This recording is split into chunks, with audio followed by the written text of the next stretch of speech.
I had been keeping from my mum that I wanted to be Muslim. I didn't tell anyone in the family. I kept it to myself, you know, because I knew it just wasn't going to be a good reaction, you know. Like, I didn't even know how I was going to eventually tell it. So I'm learning about Islam totally in secret. And then I become Muslim in secret for like 6 months.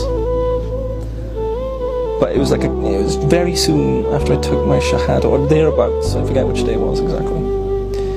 I must have been reading the Quran late at night, and instead of putting it like out of the way on top of the shelf, I just left it on my desk, thinking nothing of it. And the next morning, like 8:30, 9 a.m, Saturday morning, whatever it was, I wake up to my mother screaming at me, like just like a banshee, screaming the house down. I'm like, what's going on? I thought it was a fire or something, or, you know, some car crash on the outside. And Mum, I see Mum screaming at me. She's looking at me, and I'm like, what's going on? And then she runs out of the room, and I'm like, what's going on? Look around the room. There's the Quran on my desk in plain sight. Quickly get dressed. I'm chasing after Mum around the house. You know, it's honestly, she's running from the kitchen to the front room, to the passage, back to the kitchen. I'm trying, it's like something like a cartoon. I'm trying to circle around the house. She's throwing stuff at me, throwing pillows at me, clothing. I eventually cornered her in the kitchen, grabbed her, and we sort of collapsed to the floor. The way they're crying on the floor together.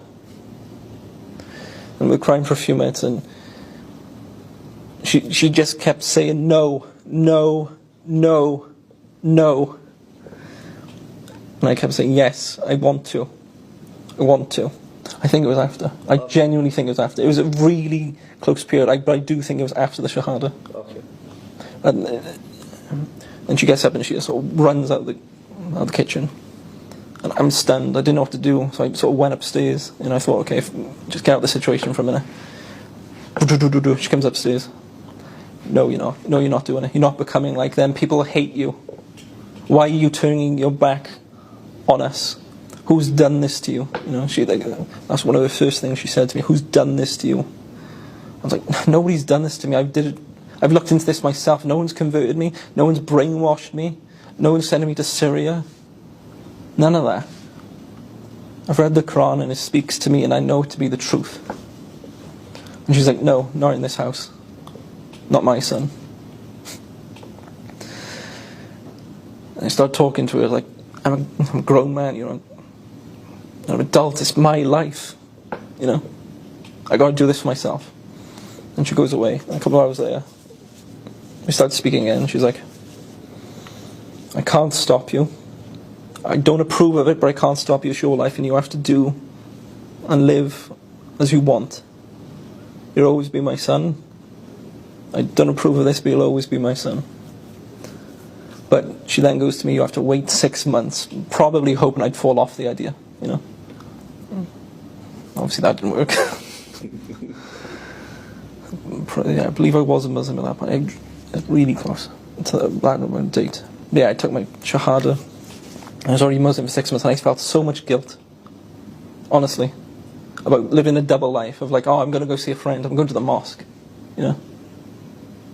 Oh, I'm going to go McDonald's or something, I'll be back later, I might see a friend. I'm at the new Muslim meetings in Cardiff for a couple months. Eventually the 6 months expires, and it was January of 2020. And I go to it and I was like, 6 months is up, I still want to do it. And she goes, okay, you're your own man, you got to live how you want. Let's just do it to get it over with, because you're breaking my heart. Okay? So she made me take my brother-in-law to Dar ul-Isra Mosque, and I'd arranged for a couple of the brothers to take a Shahada with me again in front of my brother-in-law. We go and do that, and I've been Muslim ever since, really. Everyone was a bit shocked, because I remember I told everyone at a family party. I finally plucked up the courage to tell everyone I was Muslim at this time, because it was at the family, it was an engagement, I think. And I'm not drinking, you know, because everyone's around the tables drinking. Oh, you know, have a beer, you know. Do you want a drink? Do you want a glass of wine? I'm like, no, I'm fine. Have some food. I was like, no, I'm fine. Because none of it was halal, and none of it was like vegetarian either, you know. So, no, I'm fine. I'll just have a can of Coke. Anyway, I eventually pluck up the courage and I go around seat to seat to seat. I'm like, I tell my sister I want to become Muslim.